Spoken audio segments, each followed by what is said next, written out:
Xavier just told me to introduce myself, which I'll do in that part of the talk.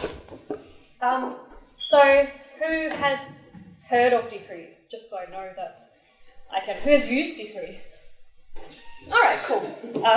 So a few people have heard of it and haven't used it. But my talk today is about D3 and me, or how to write a course about something that you basically don't know anything about while you're learning it yourself, and why that can be a very good thing. I'll also take the opportunity, because it is about D3, to give a tiny little crash course on D3. So I'm hoping that'll be useful to the people who maybe have heard of it and haven't started coding in it yet. So I'll start with D3.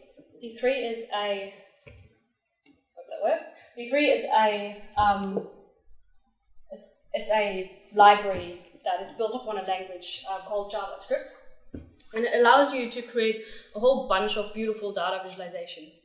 And so there is this fantastic web page that I got introduced to while I was sitting in on another course trying to learn Python. And looking at that web page, there are so many beautiful plots, and each single plot of those will take you to some web page where you can explore the data and try and find out new things about interesting data sets. Here's another example of a page that someone built with D3, and that is how I learned first about machine learning. And the beautiful thing about D3 in this case is that all the data is piled up in this corner over here. And while you move through the page, the data gets redistributed. And you have a beautiful little description on the side. And it was a fantastic, I guess it's a fantastic example how you can use data to explain a concept, or how you can expand on a concept using the data and linking those two things together. So you can probably imagine that I was instantly blown away and fell in love with D3. And that was in 2014. And in 2014, I was in the middle of my PhD. I was doing a PhD in biomedical engineering, and that should have been me. And instead, as I said, I went to random courses, taught a little bit. I was also on a quest to find my favorite cat picture on the internet. I was making random things and putting up tutorials on the internet. I don't know, sewing, baking, whatever I had no time for. And I was teaching people, my fellow researchers, I was teaching them how to program and why programming is a good thing. And at that time, we were mainly focusing on teaching analysis tools like MATLAB, like Python. That's why I took the course, so I could teach it. And we were just getting into R. So that was things that I was interested in doing instead of that. That's something that's interesting. At about the same time, when I found out about D3, I was exposed to a Facebook feed of many, many beautiful data visualizations. And like that one, they all looked fantastic, but most of them had really, really boring data. Maybe people are into this, but it's the connection between people who have won Oscars. That's, when I made this talk, that was the most boring one I could find. There are other ones. There are plenty of other ones, and I was exposed to most of them, I think. And like a good student, I clicked on all of them, and spent a lot of time looking at really boring data. In my field, however, or in science in general, and research in general, that's the data that we're exposed to. So it's really interesting data, but it's not very appealing. And so people try and get some insight into data and make you understand that data by putting up all these plots. They're all static plots. There's an array of them. That's just one of, I think, 3 figures like that in that paper that led the authors to this conclusion. So I was thinking to myself, what if I could take all the things I love and my newly found love for D3 and maybe teach people how to visualize data in beautiful ways, take their very interesting data sets and put it on the internet. Having said that, I didn't know the first thing about D3 or JavaScript or making web pages when I decided that I should write a course. That's why I introduced my friend Rob. So Rob is in 2014 1 year ahead of me in his PhD, which means he has already undergone the big procrastination phase that I'm undergoing at the moment. And you know Rob, don't you? And he's taking that time to learn JavaScript. So, like me, he doesn't know D3, but he has built a web page, which is good. And he knows JavaScript, and we're sitting down and we're thinking maybe together we can do that and add to each other's skill set. And there's one way in which we weren't that compatible, and that's that Rob likes dogs. We try to work around it. Alright, so we sit down, two people not knowing the first thing about D3 and trying to start. And we're starting with printing stuff down. As I said, we don't know the first thing about D3. But luckily, having made a lot of things and having put them onto the internet, I live on the internet. So I'm quite familiar with the feeling of not knowing what I'm doing. And one thing that I found over the years of doing that is that if many people on the internet have done a specific thing, it can't really be that hard. And after all, the first step towards being sort of good at something is sucking at it. Right, so we have our enthusiasm back, and we're at step 1, we're trying to find the perfect example for our course. To find the perfect example for something that we don't know a lot about, we basically went to the first webpage that I showed you earlier, the D3 webpage, and tried to find out what this is really about and what we can do better than other things and why it's suddenly so popular. So D3 stands for data-driven documents, and we're like, oh, cool. So data-driven, that's what we want. We have a lot of data. Documents, turns out, it's just some jargon for web page. So what we have and what we want, when data changes, we want the plot to change. And we find out that D3 does that in a way that enables people to do that really easily with a few functions, and one of them is enter, one is exit, and one is transition. So with that knowledge, we go onto our search to find the perfect example, and we're coming up with this one.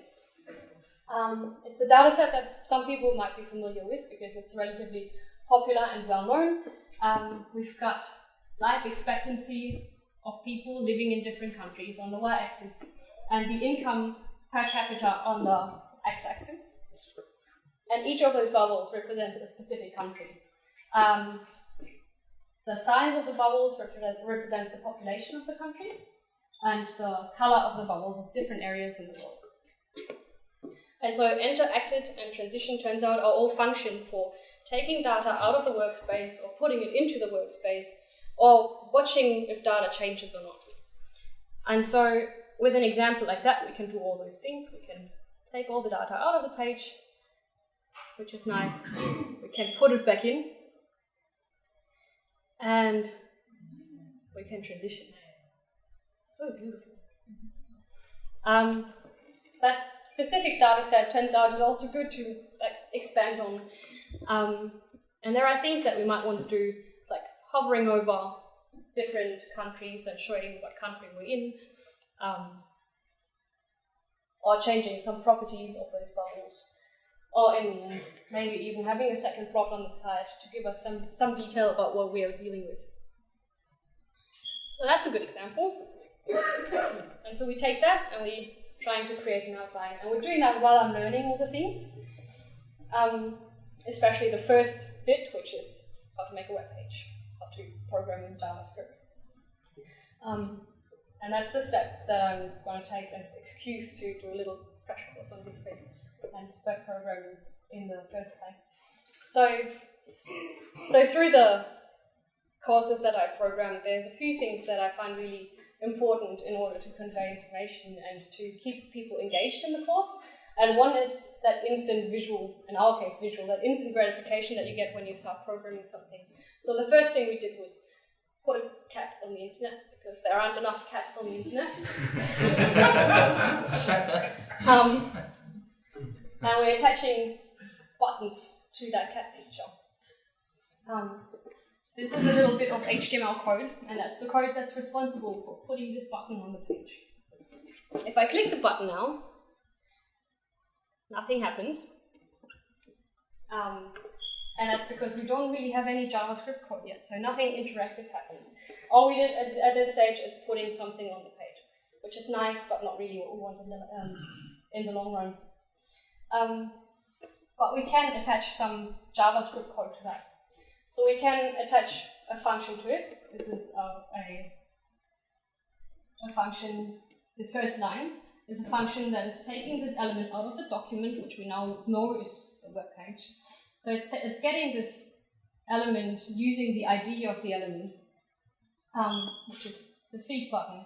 And then once we have that as our working variable, we can add something that listens for any user interaction with this button. And in our case, we want to, obviously it's a button, we want people to click it. And so we attach something that listens for clicking the button, and the code that we want to execute is we want to feed the cat, because that's what the button says. So the last thing to do in there is to write that function which is feeding the cat. And that's where we snuck in a little bit of the styling of the web page. So we are trying to take that cat image, changing the style, we're changing the width of that image in the end. And we're making it a little bit bigger than it was before. And so now if I click on the button, yeah, it should get bigger.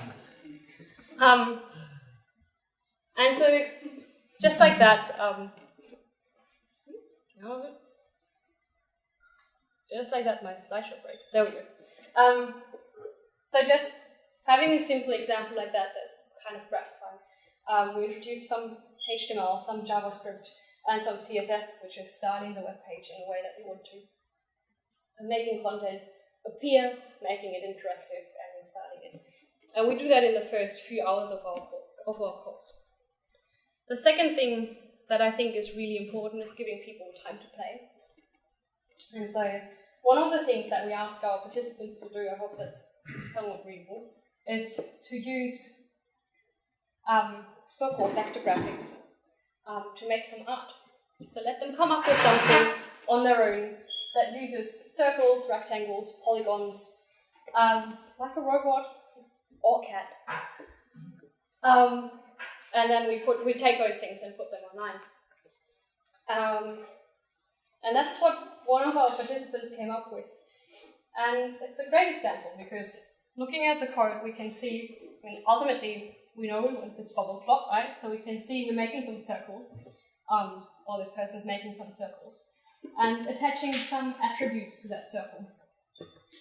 And those attributes, turns out, are the ones that D3 will be using, because D3 is dealing with scalable vector graphics, which means that every visual element is parameterized, and we can program it, and we can take our data and scale those circles, for example. So we can make this R, the radius of the circle, a function. And so we're giving people time to play so they can get their head around using those visual elements. The third thing is just to give people an idea that they're working towards something bigger, and working towards something that they, when they first see it, maybe find a little bit pretty and exciting, and after 2 days will be able to reproduce. And in our case, that's the web page that I'm showing you. And what we do then is now that we know HTML and JavaScript a little bit, we can attach all these little buttons and a slider and heading, and so the only thing that's left is the graph. And I'm going to skip the boring bit, which is making axes, and go straight to the magic that D3 is. And in my eyes, what describes the magic of D3 is that it has some sort of secret data manager. And what I mean by that is that it takes all of these elements on the page and it attaches them directly to the data. And we do that using a function called .data. So filtered nations is the variable that our data lives in. And using .data, we attach that to all the dots on the page. So we are selecting all the dots and we're attaching them to our data. And having done that, the magical D3 data manager is going to keep this bond between those two things on the radar. And every time new data enters the page or enters our workspace, every time the filtered nations variable is changed, it executes a function .enter. So finally we add .enter. And there are a few things that you've probably seen now. We're handing a circle to our plot, which basically inserts the little bracket that we saw on the previous slide. And we're giving it the attributes, CX, CY, and R. And all those attributes can be made to depend on our data, which is this one. In this case, we're passing our data into a function, we're scaling it, which is the boring bit I skipped, and we're scaling our data based on a scale on the page. And magically it appears on the page the moment it enters the workspace. Alright, one thing that's even easier is to make it disappear. So every time the data exits the filtered nations variable, all we have to do to remove it from the page is to add .remove. And then the moment we click something, the filtered nations gets filtered. That data gets taken out of it using JavaScript, and the bubbles disappear as well.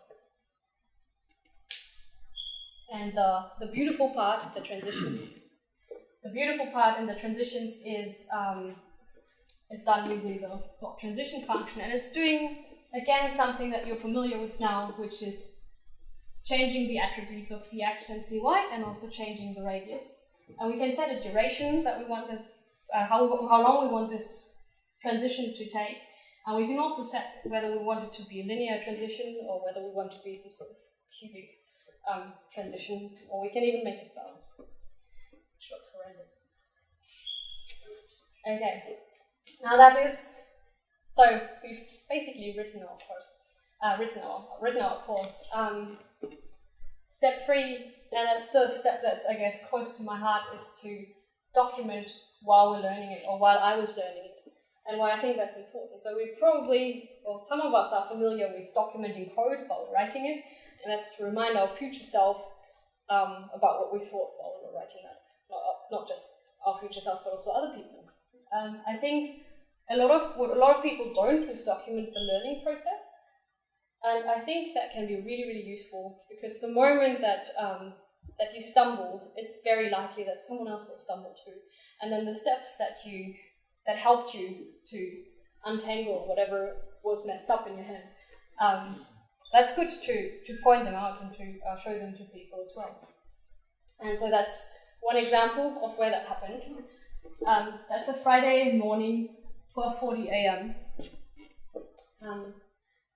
I've tried hard on Thursday night to get things done, and I was writing that page, the Wealth and Health of Nations page, and the transitioning I think worked, the entering worked, but the moment I took the data out of the page and tried to insert it again, things were weird, and I had no idea what was going on. And reading through the tutorials that I was reading through, still no idea.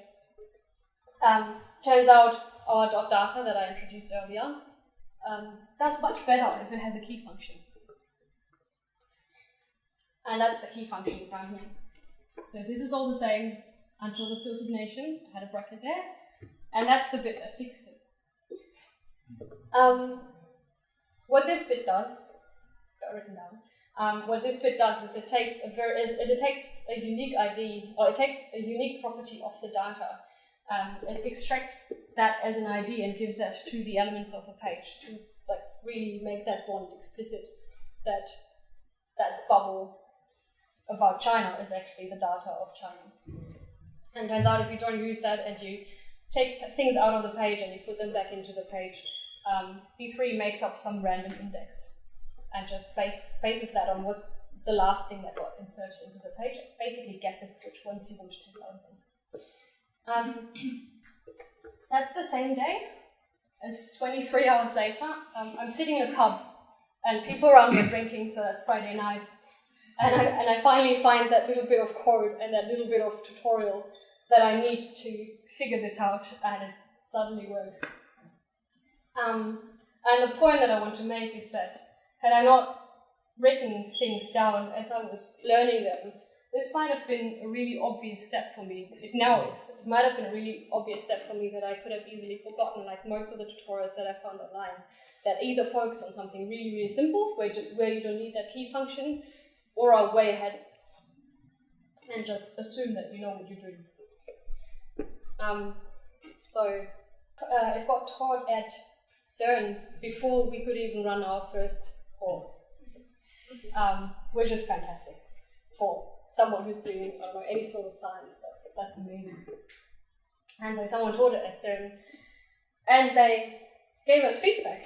They ran it, they improved on the material, and so just putting it online, putting it out there, something that we didn't know anything about first, made this course instantly much, much better. This one is a more recent feedback that we got from Xavier, who, when version 4 of D3 came out, took D3 and took our tutorial and updated it to reflect version 4, so that's cool. And then a little bit earlier than that, someone just translated it into French. So I'm excited about that too. I have yet to understand it. I'm assuming it's great.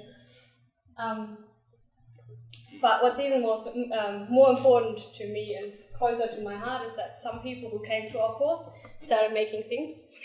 And so that's a web page that one of the participants of the very, very first course that we taught made, I think in like a few months after the course even.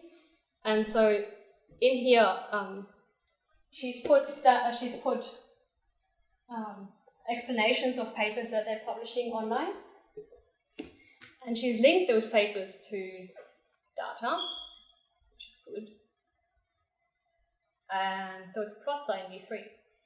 And so there are some data on the internet right now that people otherwise wouldn't have access to because it's tucked away in some journal paper that you probably have to pay for to get.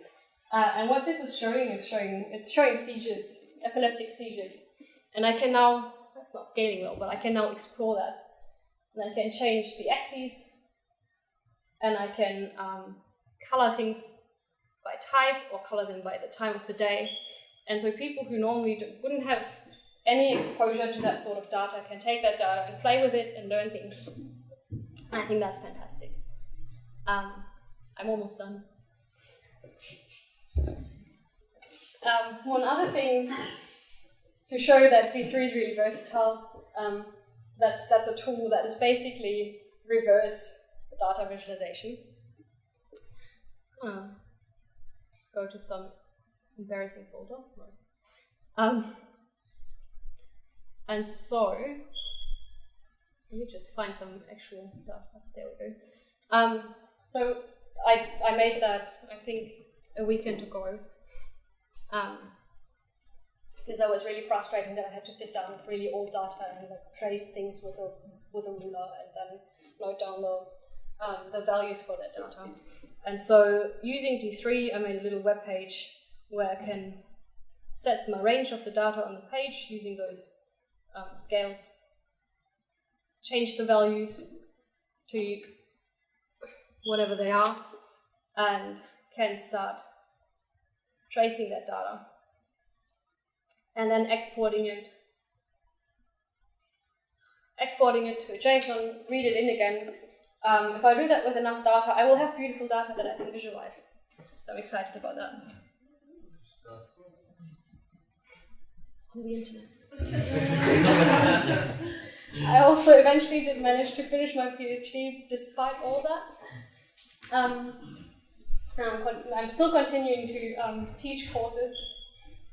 But I also got a job. And my little story. Thank you.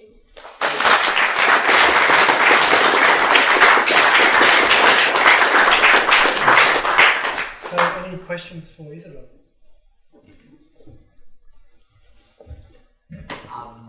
How much of data manipulation can you actually do with this?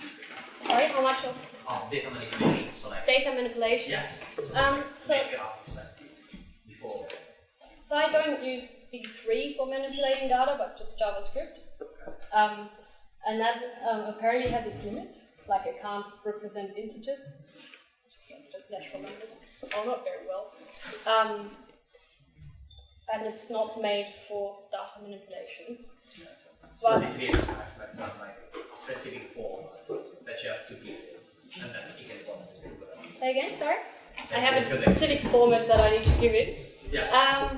Yeah, but that's not unlike any other programming language. So it's kind of similar to Python. It's not optimized for doing like data analysis. So using that, I'm now trying to integrate some curve fitting as well. So I'll do that in JavaScript, and I'm confident that that will work. There's probably better experts in the room that can talk about that.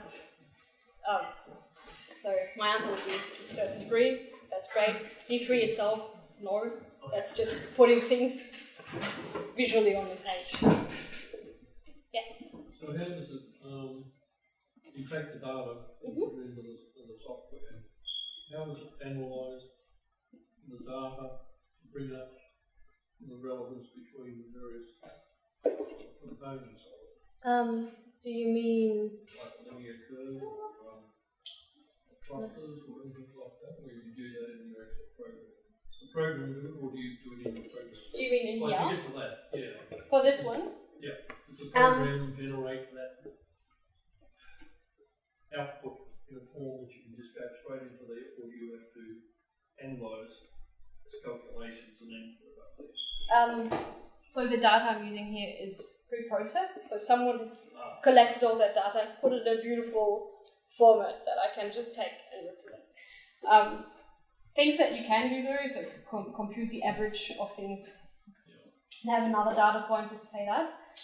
But all that I'm doing as data processing here is basically filtering. So I'm taking that entire set of data, and then every time I click one of those buttons, I'm just filtering. I'm just saying, okay, so now I want all the countries that are bigger than X or that are in region Y.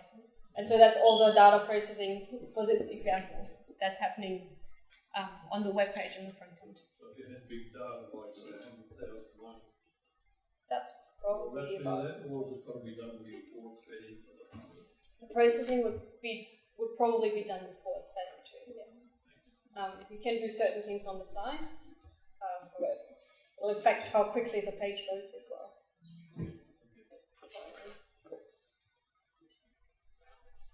So when you decided you wanted to do some data visualization, why did you pick D3 and why not something that would have been way more simpler to use? Have you seen this page? Sorry, gotta go back to that page. Have you seen things? I mean, it's things like that like it's just it was. I guess recently other tools have come out that are easier to use. Would you recommend Just making this as custom as it is. Yeah. I don't think there's a tool out there that can do that in a simple way like that. When I teach courses on data visualization, there are other tools that can do a lot of that. And for 90% of people and purposes, easier tools work just as well. The moment you want anything that's really, really pretty and that you want to have some influence over, D3 is... I haven't found anything that's as good as D3 in a way that you can just customize it. And there was something else I wanted to say that I'll get back to that. Because it's very popular, that's what I feel like when you're doing hackathon or whatever events. People always want to do data visualization. And so D3 is like the buzzword, like D3 here, D3 there. Everybody wants to jump on the train.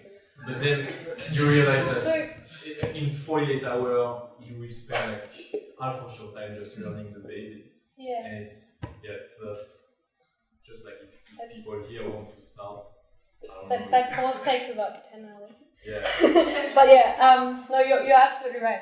And I've been to a hackathon and I did not use C3 because all we wanted was bar charts and like line plots, and then there was easier tools that also work on the internet just as well. Would you use R instead? Sorry? R. There's like high charts. R simple chart or like yeah, so there's a lot of wrappers around D3. I think one that's probably not maintained very well is C3.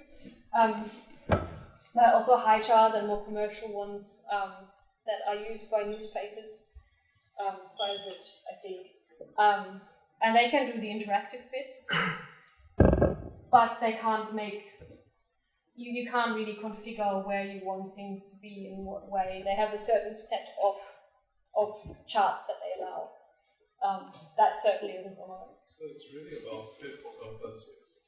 So yeah. if you wanted to do something which you knew your tools already could use those tools. But if you wanted to do something really customized, then D3 makes sense. Yeah. That's what I would say, yes. Can I get one last question from Isabell? Is your course available in German?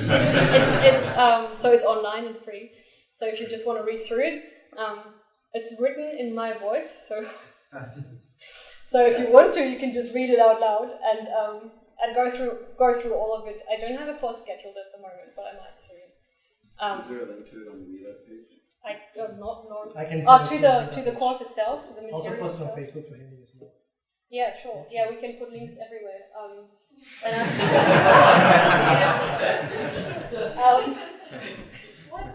Or come to my Twitter if I ever do like a very public course. So I taught them at university in a very specific framework that's also free for everyone. But I'm not doing that at the moment. But I'm surely planning another course. So it'll be on my Twitter, which we can also post a link to. That's right. Okay. Thank you, Isabell.